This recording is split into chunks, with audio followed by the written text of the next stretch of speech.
Hello and welcome to another Thoughts video. I have Platinum Spider-Man 2 after about 27 hours, and I can confidently say that it's one of the best superhero games of all time. Maybe the best. That's a longer discussion, I think. Let's go ahead and dive into my thoughts. First off, spoilers will be in the back half of the video as usual. And this little guy will pop up on the screen so you can kind of scroll through if you want to skip straight to the spoilers. Right off the bat, man, what a game Spider-Man 2 is. Spider-Man 1 versus Spider-Man 2. Let's talk about it. Just general thoughts. It's like they took the first game and literally improved everything from top to bottom. It's all better. There isn't a thing in this game that wasn't improved upon, in my opinion. And I think probably the worst thing for a lot of people in Spider-Man 1, especially after having played it last week on stream, are the MJ sections.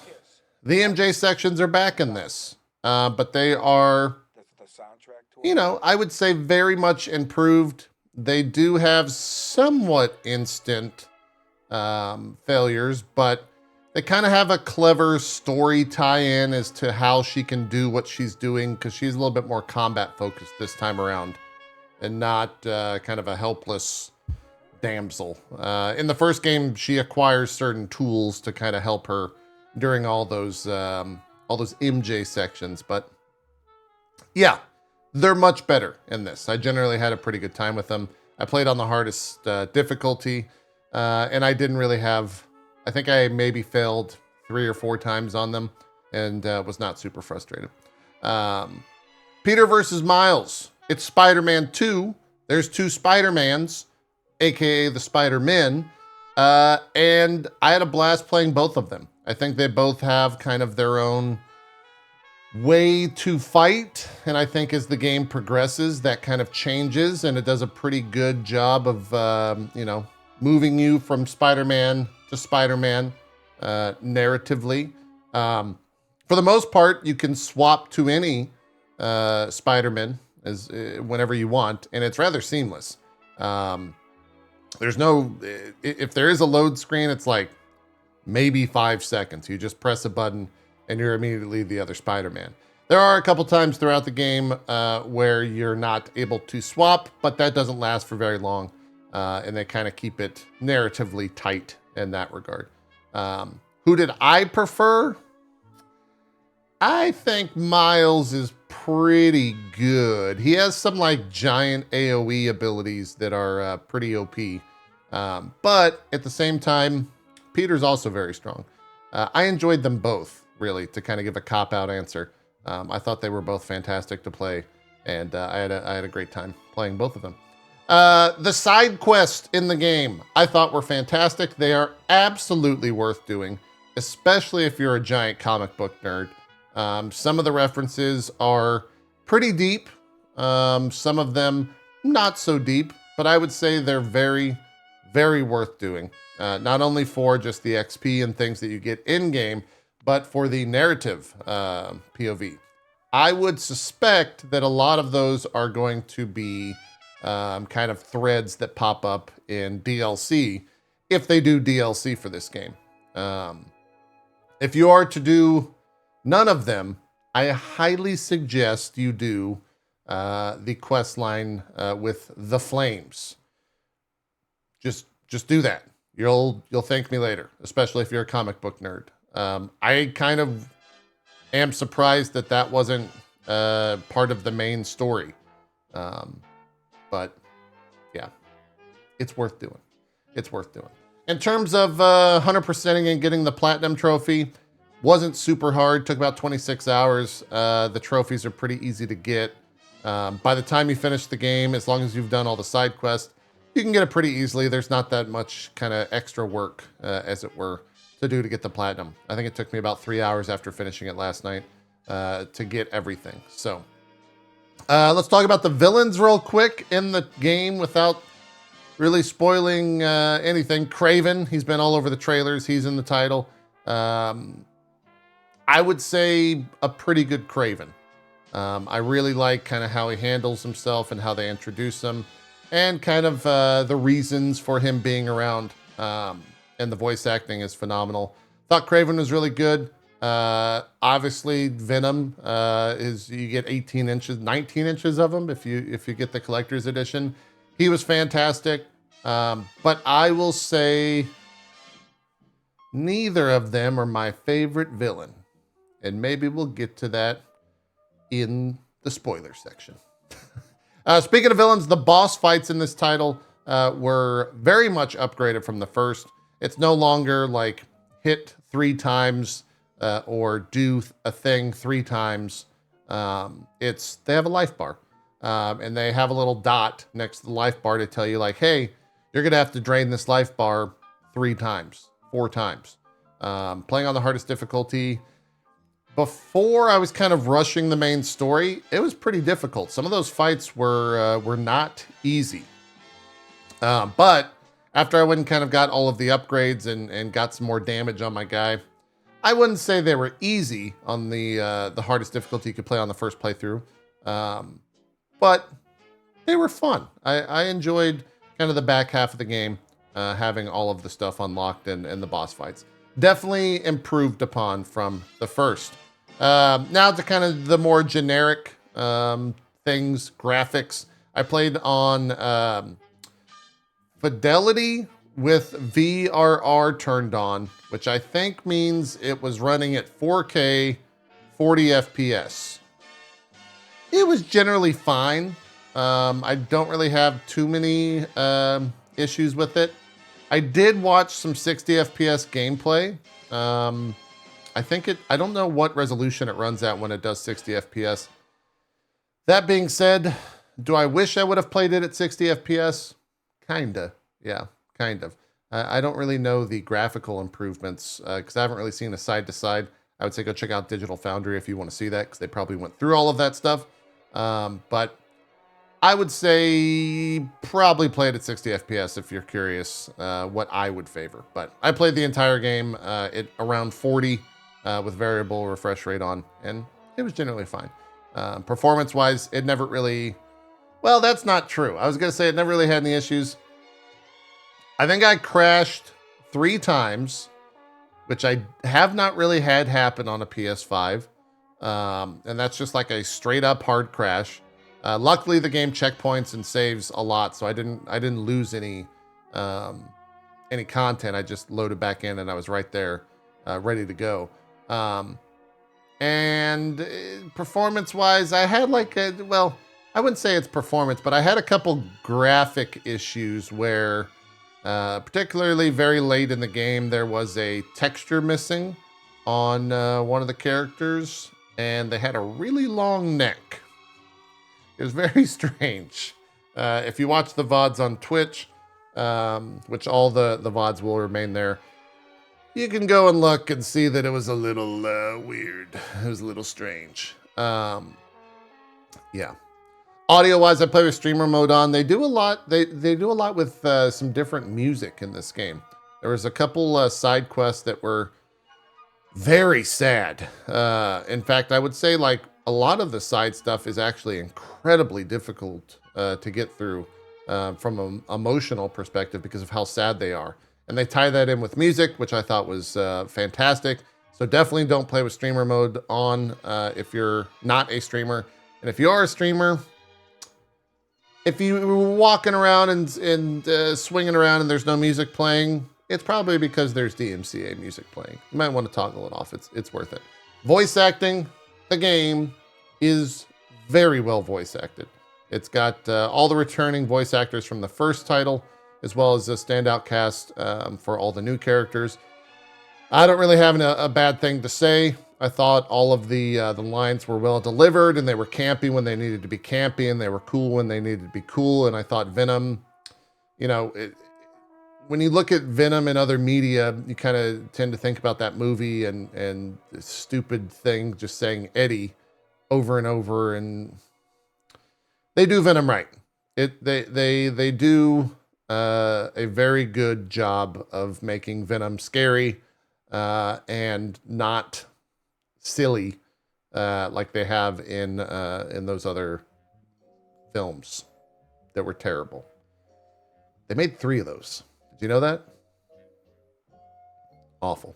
Awful. Movement. What can I say that hasn't already been said? It's the best movement in an open world game ever. I have no problem saying that. If anyone argues that like Batman had better movement, I'm sorry, you're just wrong. This has the best movement in any open world game. It's 10 out of 10. You do all the Spider-Man stuff. You constantly swing. You can even glide in this. It's a little weird seeing Spider-Man kind of fly all around if you do that, but it's all the movement from the first game, but better. There is a random tangent I want to go on. In the options, there's like I forget the name of it. Maybe Chad can help me out because I'm recording this live. There's an option for more realistic swinging or something like that. Or maybe like, I think it's swinging assist. I think. Maybe it's swing assist. And if it's on 10 by default. If you put that all the way to 0, it drastically changes how the movement works. I played it for about 5 minutes with it on and just put it back up to 10, but it's worth looking into. Essentially, you can't swing at the last second. When you swing in between buildings, it, angles itself as it's stuck to a building. So you kind of slide towards the building or run on the side of the building. And then the next swing is on the other. It's cool. It's actually kind of worth checking out. They can also turn on fall damage if you're a masochist. But it's worth messing with for like 5 minutes to see if you like it. Combat, absolutely love the combat in this game. This is a little bit of a hot take. The combat's not bad in the first one. Compared to the second one, though, it's awful. The combat in the first game is like, it's the most vanilla way to fight in these type of games, I feel. The second game, they go a lot more fun in terms of the different abilities that you get. And you're able to kind of just like dominate the battlefield and have a generally pretty good time and kind of, get into that power feeling. Power fantasy, that's the word I was looking for. If you've played the Miles Morales DLC, you kind of know what I'm talking about because like Spider-Man 1 compared to the Miles Morales DLC, for me, Miles Morales was 10 out of 10 when it came to the combat and you having like the different Venom rushes and the Venom throws and all that stuff. It's absolutely incredible with all that.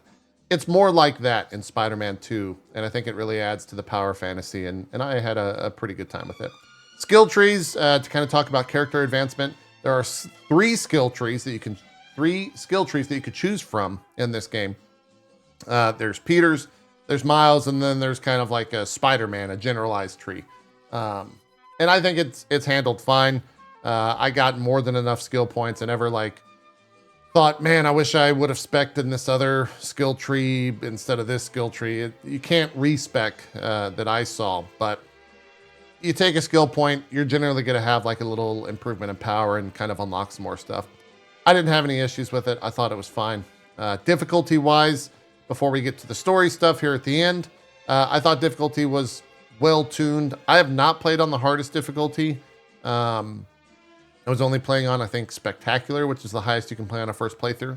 And it's generally fine. I had no issues. I never thought to myself, man, this game's cheap. This game's unfair. I just had a great time with it. I am curious to see how hard the hardest difficulty is, though. Because you can only do it on a second playthrough, and it's on New Game Plus. So I got to think some of that stuff you're just like straight up getting one shot with how much damage you take already on Spectacular. I'll probably look to see on my own. Story-wise, no spoilers just yet, but story-wise, I absolutely love the story in this. It pulls from very well-known comic runs that have existed and kind of takes their own twist, which is exactly what happened in Spider-Man 1. And I thought it was fantastic to follow. It's got its highs, it's got its lows being like sad and depressing moments. They do a good job of like surprising you, even as like a comic book fan. I think you can kind of guess a lot of times what's about to happen. But even though I was doing that, I had a great time seeing like the big reveals and all that type of stuff. So story-wise, I think it's probably one of the strongest points of the game. And I thought it was a very well told story here in Spider-Man 2. The final question before we get to the spoiler section, should you buy a PS5 for Spider-Man 2? The answer to that obviously is no. You should never buy a system just for a singular game. I think that's a terrible thing to do in general. However, it can definitely be factored into the list of games that you should buy if you're going to buy a PS5. It's a pretty expansive roster now. I think the PlayStation 5 has a lot of great titles on it. And Spider-Man 2 is like probably at the top of that list in terms of just games you should definitely get if you have a PS5. Let's talk spoilers with a little spoiler guy. Thoughts on Kraven. I thought Kraven was very well done. I'm a little sad that what happens to Kraven because there's not going to be any more Kraven. I thought his like storyline was awesome, and I was a little surprised with like how they don't really talk about how he is as strong as he is. But yeah, I'm craving more Kraven. But unfortunately, there is a side quest, and I don't know how spoilery I want to get. But if you do all the side quests, there might be some other aspects of the Kraven family that maybe will pop up. Let's go with that. Thoughts on Venom? I think Venom's great. I really enjoyed Venom. They go the full distance. I mean, we kind of get like some symbiote war stuff in this game. And I was very surprised by that. I thought he did a great job of being Venom. I hope that Venom is not gone. There's other symbiotes that exist in the game at the end, in the world. So I don't think the symbiotes are done, but I hope it's not the last we see of Venom. Because I really enjoyed his story, and for my interest, I think it's the best Venom that has existed in media thus far. Outside of comics, they nailed Venom. I thought they did a very, very good job talking about who he is and why he is and what he is and what he can do, all that stuff. Let's talk about those side quests real quick. I mentioned do the flame side quest. I don't know if Carnage is DLC. I don't know how you do that without. There's a little bit of blood in the main story. In Carnage stuff, there's a lot of blood. He is. Venom wants to like take over the world. Carnage just wants to eat and just wants to kill because he's a serial killer, basically. So I'm really curious to see what they do with that, and kind of see where they take it. I hope we get Carnage DLC. I think that would be fantastic. I really don't know how they can do it though with keeping it like super PG. Thoughts on the future in terms of, post-game credits scene. I'm excited to see how they handle Silk. I'm very curious to see what happens in Spider-Man 3. I guess they're going to be jumping around from 3 different Spider-Man. I think it's cool. I'm glad that they kind of introduced that character at the very end. If they do DLC, they're obviously going to have to kind of at least mention her. And I can maybe see her getting her own like game, I guess. She doesn't really have that much of a media presence outside of the comics. Well, that's not true. She has somewhat of a media presence. She's somewhat known. I think it would be cool if they do something like that. And then for, what happens in the third game. I was kind of talking about this on stream. It's a little bit weird of like a power climb, power creep thing to go like, Doc Ock and then like Venom and like Symbiote and then like Green Goblin. I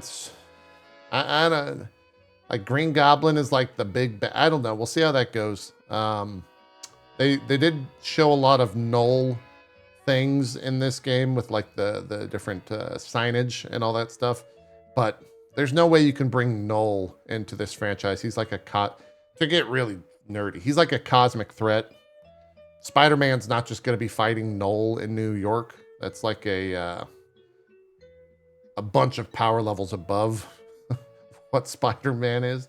So I don't think that's going to be factored into it. But yeah, those are my generalized kind of spoiler thoughts on everything. If you have anything more exact, feel free to stop by the stream and ask me or ping me in Discord or something like that. I'm going to remove the spoiler stuff and just say, man, Spider-Man 2 is a great game. And this game, more than anything, had me constantly thinking about how good that Wolverine game is going to be. Man, oh man, I cannot wait till we see more. It's a good game. Definitely check it out. Those are my thoughts. Thank you for watching. Feel free to drop any comments, questions, whatever, in the chat or in the video. And I'll keep doing these. You guys seem to like them, so we'll keep doing them. That's it. Those are my thoughts on the Spooderman. I just realized that I have that there, and it's not related to this whatsoever. Hey, it happens. Thanks for watching. We'll see you next time. Have a good one. Bye.